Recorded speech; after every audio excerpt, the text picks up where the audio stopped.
16번째입니다. 서울 종로구 인사동 근린생활시설로 토지 건물 3분의 1 지분 매각으로 나왔습니다.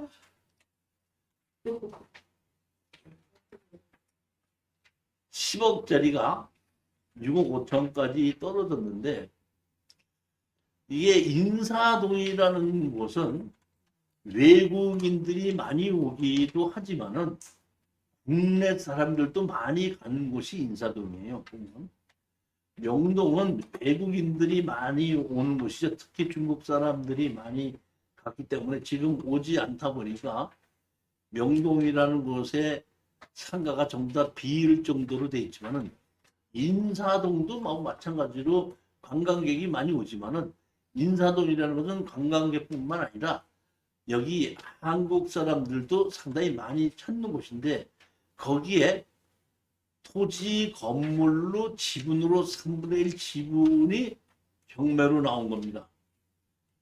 이거 우리 조 여사님 이거 하나 사주시면 어때요?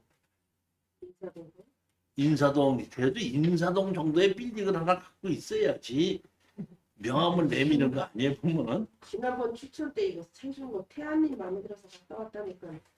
이거는 마음에 안 들어요? 인사동 이거는 마음에 안 들어요? 이거 태안님 마음에 들어서 왔다 들어왔는데. 여기 보면 이것도 마찬가지로 3분의 1 지분으로 낙찰 받지 않습니까?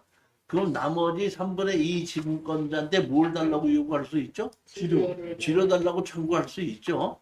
그리고 지료를 달라고 청구하고 3분의 2 지분을 강제 경매로 만들어 가지고 공자 우선 매수로 갖고 오고, 공자 우선 매수를 갖고 올 때는, 이걸 전부 다를 갖고 올 때는 우리가 대출을 받을 수가 있습니다. 3분의 1을 가지고 올 때는 대출 받기 어려울 수가 있어도 청구해서 다 갖고 올 때는 대출을 받을 수가 있다, 이런 뜻입니다. 선생님, 지를 청구할 때 공유물 분할 청구라는 건 뭐예요? 뭐가 달라요? 공유물 분할을 청구를 할 때는 사람이 살고 있지 않을 때는 치료 청구를 못 하잖아. 그럴 때는 할 수 없이 다 바로 나누자고 하는 거고, 지금은 지분권자들이 쓰고 있잖아요. 그때는 지료를 내놓으라고만 하는 거죠. 다 팔로 나누자고 하지 말고. 그러니까 지금 제가 이번에 골린 건 전부 다 지금 현재 지분권자들이 사용하고 있는 걸 고른 거예요. 그래서 지료 청구를 해서 공자 우선 매수로 들어가자, 이런 얘기입니다. 자, 이번에는 17번째 물건입니다.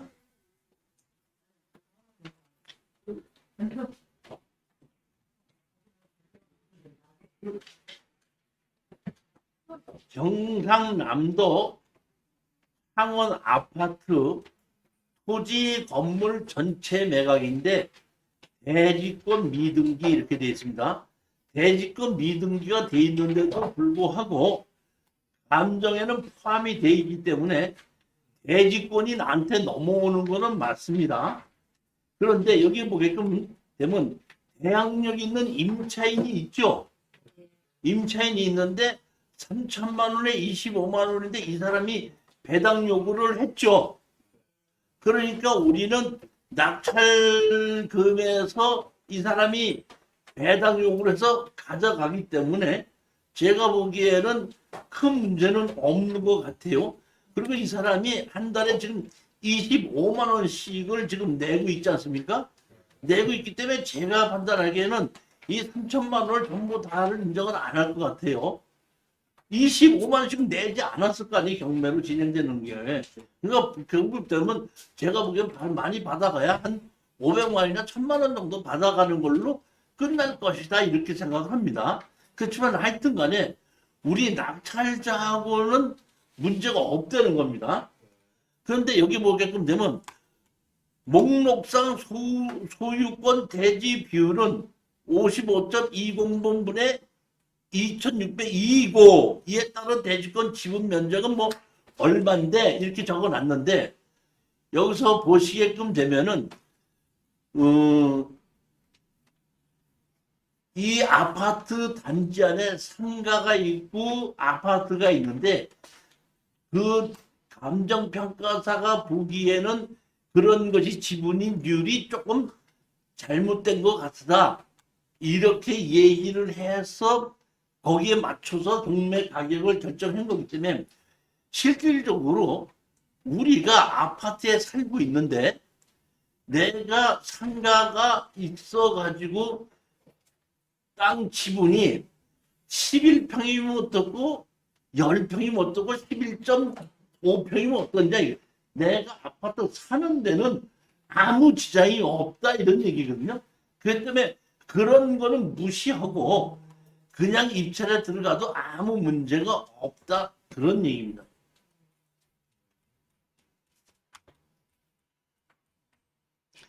대지권이 여기 보게 되면 이렇게 나와 있기는 있는 겁니다 지금. 근데 이것이 이제 상가가 같이 끼어 있기 때문에 요 대지 지분이 좀 조금 그 저기 뭐야 감정평가가 봤을 때는 불합리하다 이런 얘기로 집어넣는 건데 우리는 아파트를 낙찰 받으면서 이 대지 지분이 조금 뭐 0. 얼마가 틀렸다고 해서 1, 2가 틀렸다고 하더라도 아파트에 있어 그 아파트에서 거주할 수 있는 권한은 변함이 없기 때문에 무시해도 된다는.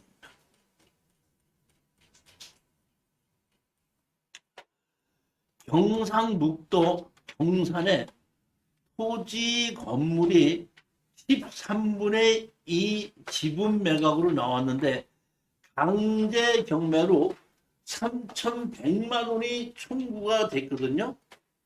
그러면 여기서 보게끔 되면 이 집에 거주하고 있는 사람들이 제가 보기에는 가족이 거주하고 있는 걸로 나옵니다. 그러면은 주인의 입장에서 보게끔 되면 강제경매 박병용이 지분인데 이 지분을 어떤다? 취하시킬 수도 있겠죠. 그렇지만 2천만 원을 내고 취하시킬 수도 있겠지만은 반대로 우리한테 땅을 다시 살 수도 있겠죠. 예를 들어서 박병용이가 그 보게끔 되면 지금 그 2천만 원이고 여기 보면 경북신용재단에서 또 들어왔죠. 그 예전에 보게끔 되면 이것이 이 지분권자한테 빚이 계속해서 많이 져서 경매로 또 들어올 것 같으면은 취하를 시키지 않고 낙찰자는 물건을 어떻게 한다? 사든지 공정선 매수로 들어가든지 이렇게 하는 거거든요. 그렇기 때문에 이것도 제가 보기에는 가족이 여기에 거주하고 있기 때문에 낙찰조와 협상을 안 할 수는 없을 거라고 봅니다. 현장에서 거주자를 만나 소유자 가족만 거주하며 세입자 없음을 확인함.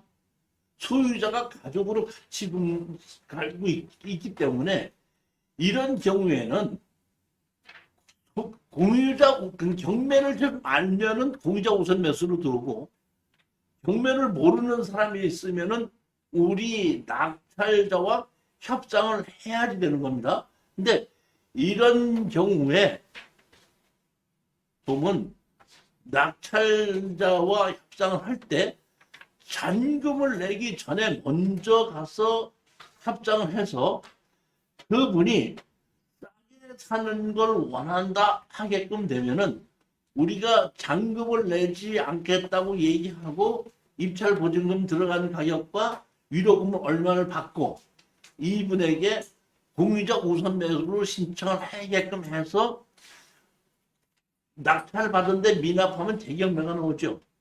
재경매 나오게끔 되면 대부분이 다른 사람이 안 들어오거든요.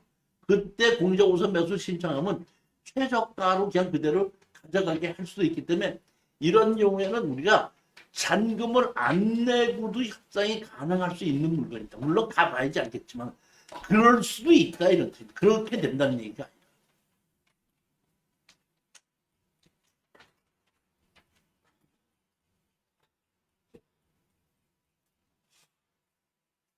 집 상태는 대부분도 깨끗하고 집 상태는 상당히 좋죠. 그 마당을 콘크리트로 덮는 것이 대부분인데 여기는 콘크리트로 덮지 않고 흙을 놔둬갖고 마당을 텃밭으로 이렇게 만들어놨어요. 보면 그런 것이 조금 좀 특이하긴 합니다.